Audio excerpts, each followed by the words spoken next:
Good morning. I'm Scott Redler, Chief Strategic Officer at T3Live.com. And I'm Stephanie Link, Director of Research and VP of Strategy at The Street. Well, we have Stephanie Link here today from The Street, and we are very excited. We don't get her often. We've never had her, so this is a special occasion, so we need to get as much out of her as possible. But as far as what she does at The Street, she does too many things for me to explain, so Stephanie, I need you to give a little explanation of what it goes on over there. Right. Well, thank you for having me. I'm really excited to be here. Basically, what I do is I'm the co-portfolio manager of Action Alerts Plus. This is Jim Cramer's charitable trust, and it's a long-only portfolio, has about 35 stock ideas in the fund. Subscribers can follow along, and the unique piece of it is that subscribers actually get the information, can trade on the information before we can. So it's kind of a unique setup. Well, that sounds good. So it's a perfect time to have you, because if you have a long-only portfolio and the market just had about a 14% move off the lows, you're probably feeling a little good right now.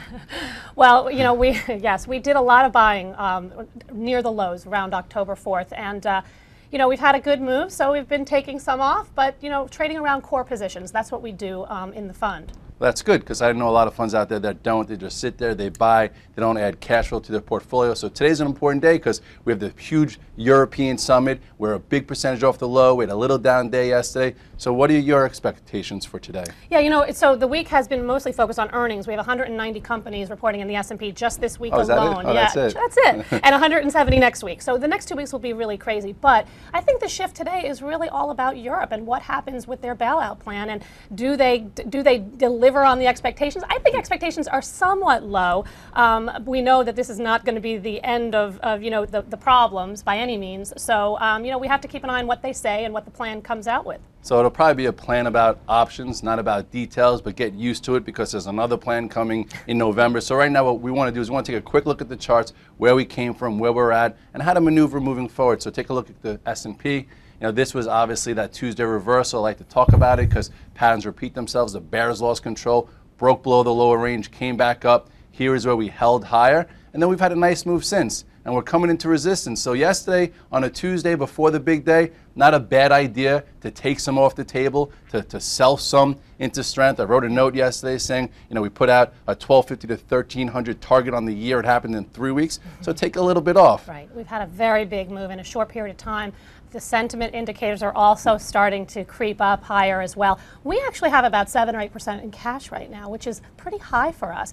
Back in the beginning of October, we had about 15%, so we put a little bit to work on the declines, excuse me, and now we actually we're back down. We're back up to levels though where, you know, we're comfortable, so that if we do get a pullback, we'll be able to buy. Okay, well, I'm going to go over some Fibonacci retracements, levels, and maybe Stephanie will put some money to work. So let's take a quick look at that chart once again. So according, you know, during this whole rally, we've never pulled back more than a 25% Fibonacci move from the low to the high. So right now, let's measure it once again. This is my trusty little gadget here, kind of like James Bond, not really. But anyway, from 1074 all the way up to about 1257 where we peaked out, a 25% retracement would be around 1212.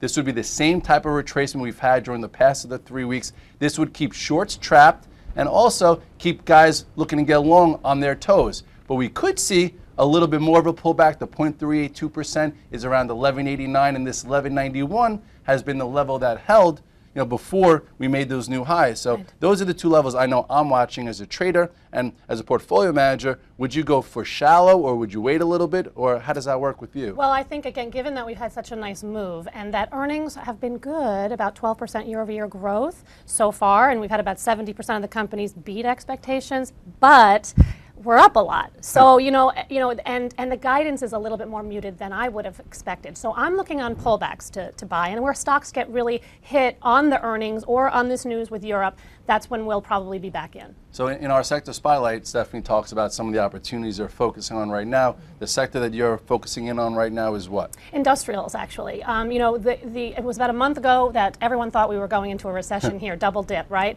But we got actually some pretty good data points in the last couple of weeks in terms of the manufacturing data, ISM, PMI, factory orders, new orders, those kinds of things. We'll get durable goods today, so we'll see if there's confirmation. But the bottom line is you're looking at probably like 2.5% GDP growth for the quarter.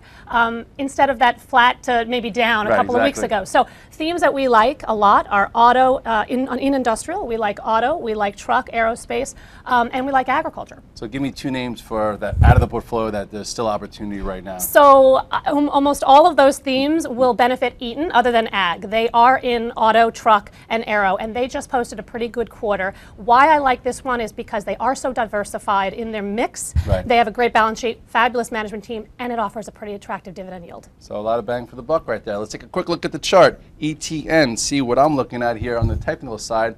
Nice move off the low, right? It reversed with the market, and it seems like they came after it fast, and then it broke this little downtrend. And, flagging, tried to break out. Maybe it pulled in a little bit because the market wasn't sure what it was doing yesterday. I think this looks good also. As long as it holds above this 40, goes sideways, builds another base, this does have room to 48 to 50. And I think, like you said, dividend, a little price appreciation. I think there's a lot of opportunity there also. Yeah, that's the reason actually we started buying it on the yield, because it's very rare when it yields more than 4%, and at about 35 it was very close there. So that's why And that was your first entry? Yeah, that was our first entry. That's a nice entry. Look back at that chart. That's the Red Dog Reversal, another name. I wasn't looking for yield. I was just looking for a pattern. Here you go. It breaks below, comes back above, outside day right there. You could be looking for yield as a fundamental analyst or as a technician, and it had power, so it showed you both. So at this point, would you be adding if it holds around 40 or holds above this moving average? Ideally, I'd like to get it under 40 just because my cost basis is so low, but I do think that after the quarter, unless we have some real massive decline in the markets, Right. I think it holds probably about 40. Again, the numbers are going higher, the quarter was very strong, the underlying organic growth was very good. Okay, so now what are you doing with Deere? Because I know you Yeah. have a lot of Caterpillar and it had a great number and it rewarded a lot of investors. I see a pattern developing that looks pretty good on Deere. Yeah, we like Deere a lot. I think the ag cycle story, again, is a very positive theme for the long term, just given the population growth over, around the globe, and the need for, food, again, around for the demand. The man's gotta eat. Yeah, that's right. So does So the woman. I think that, this is a company, though, I want to be careful with this one because it has had a nice move off its low, and I do think long term the story is great. Around the quarter, Right. people tend to kind of sell this one off a little bit. Expectations get high. So let's see. They don't report until another few weeks. They're one of the later ones to report. So you have a little time. That's I think I good. let it run, and then maybe right ahead of the quarter I might trim. Okay, so let's take a quick look. I like the pattern that's developing here on Deere. If you look, this is that long-term trend line. You have a high, lower high, lower high, lower high, and it's coming up to it. So like you said, Yeah. there is some resistance. It also reversed that day. I think as long as it holds above 70, goes sideways, finally, if it were to get above 75, you get some momentum and perhaps a good trade before earnings. Exactly. So now, I hate to say we have to wrap it up because this is the Morning Call Express. We're going to do so much in the long-form morning call, so make sure to tune back in. I'm Scott Redler, Chief Strategic Officer with T3Live.com, I'm Stephanie Link, a VP of Strategy and Director of Research. and we'll see you soon.